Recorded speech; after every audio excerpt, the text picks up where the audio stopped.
विद्यार्थी मित्रों, हमें कहानी सुनना अक्सर पसंद होता है।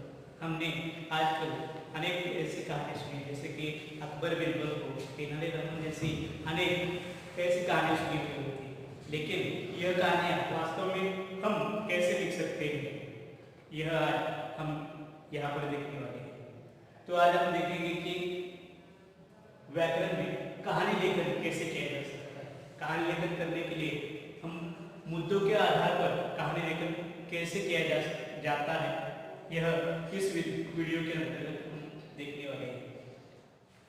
तो यहाँ पर एक कहानी जो है वो कहानी मुद्दों के आधार पर लिखी गई है और इन मुद्दों को जोड़कर हमें कहानी तैयार करनी है। तो सबसे पहले आपको क्या करना है कि जो कुछ मुद्दे जो दिए गए हैं उसे आपको अच्छी तरह से दो चार बार क्या करना है कि इसे अच्छी तरह से पढ़ना है, ताकि आपको कहानी क्या है, वास्तव में कहानी का शीर्षक क्या होगा, यह आपके दिमाग में आ सकते हैं। सबसे पहले आपको क्या करना है, तो जो आपको मुद्दे दिए गए हैं उन मुद्दों को क्या करना है, पढ़ना है। पढ़ने के बाद आपके दिमाग में क्या होगी, कहानी जो है कहानी शुरू हो जाएगी। अब कहानी तो आपके दिमाग में शुरू हो गई है। अब सबसे पहले कहानी लिखना हमें आरंभ करना है। तो कहानी में सबसे पहले लिखना क्या आने वाला है, तो कहानी में सबसे पहले आपको क्या लिखना है, तो कहानी का शीर्षक होना आवश्यक है। कहानी में सबसे पहले क्या होता है, शीर्षक।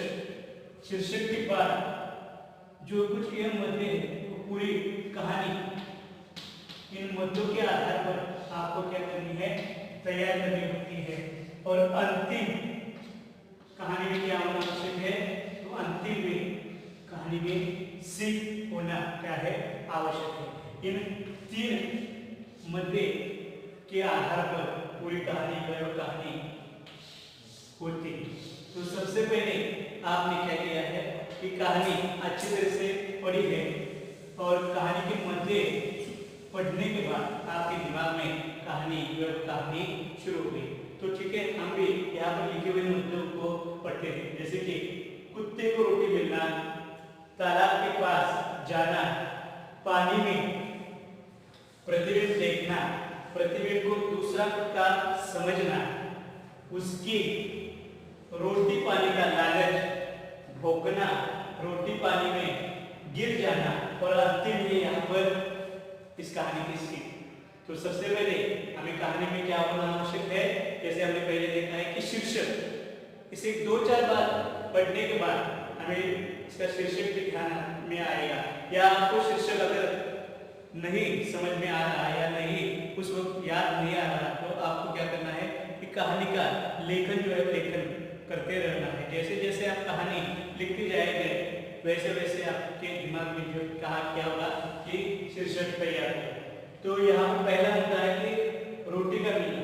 अब एक कुत्ता जो है वो कुत्ता भूखा है, यह हमारे ध्यान में आता है इन मुद्दों को पढ़ने के बाद कि एक कुत्ता भूखा है और उसे एक रोटी मिलती है, यह तो हमारे दिमाग में आता है। अब इस कहानी को थोड़ा हमें क्या करना है, बड़ा करना है। इसलिए हम कहते हैं कि एक गाँव में एक मोती नाम का कुत्ता,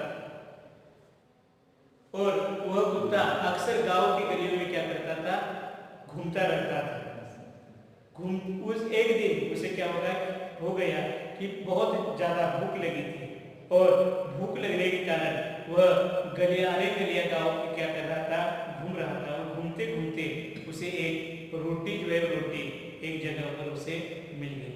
वह रोटी को मुंह में दबोच कर क्या कर रहा था, यहाँ वहाँ खाने की तलाश में अच्छी जगह क्या कर रहा था, घूम रहा था। और जैसे उसे रोटी मिली वो खाने की तलाश में यहाँ वहाँ घूमते घूमते कहाँ पहुंचा, तो तालाब के पास वह गया। तालाब के पास जाकर वह आराम से रोटी खाकर पानी पीना चाहता है, और इतने में ही रोटी खाने के लिए जैसे वह तालाब की ओर गया है, तालाब से जाते जाते उसे अचानक क्या होता है कि पानी में उसका प्रतिबिंब उसे दिखाई देता है। और जैसे उसका प्रतिबिंब उसे दिखाई देता है वो समझ बैठता है कि वह पानी में दिखने वाला प्रतिबिंब जो है, प्रतिबिंब वास्तव में उसका नहीं, तो कोई और कुत्ता मुंह में रोटी लेकर वहां खड़ा है।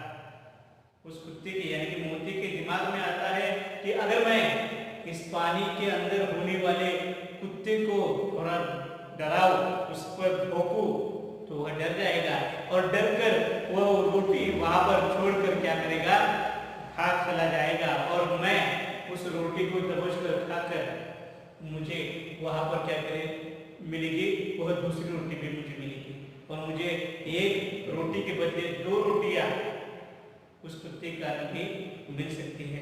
इसलिए वह क्या करता है कि उसके दिमाग में आता है कि मैं इसे क्या करूंगा, डराऊंगा, और उसके मन में रोटी पाने की लालसा जो है, लालसा क्या होती है, उत्पन्न होती है और उस कुत्ते को डराने के लिए वह क्या करता है, अपना मुंह जो है वह जैसे ही अपना मुंह भौंकने के लिए खोलता है तो जो उसके मुंह में रोटी है वो रोटी जो कहाँ गिरती है, सीधे पानी में गिर जाती है और जो रोटी मोती खाना चाहता था, जो उसे घूम फिर कर एक रोटी मिली थी बहुत मेहनत करने के बाद, वह रोटी क्या हो गई, पानी में बह गई। किस कारण बह गई, तो उसके मन में दूसरी रोटी खाने की लालसा जो है, लालसा उसके मन में आ गई थी और उस लालसा के कारण ही उसने अपने खुद की रोटी भी क्या हो गई, अब गवाई।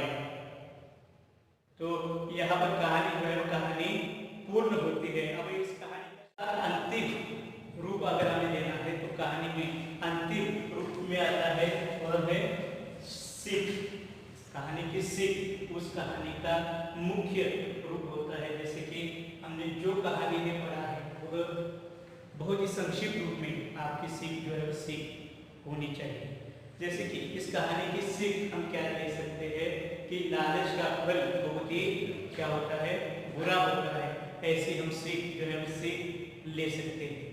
ठीक है, यहाँ पर हम रुकते हैं।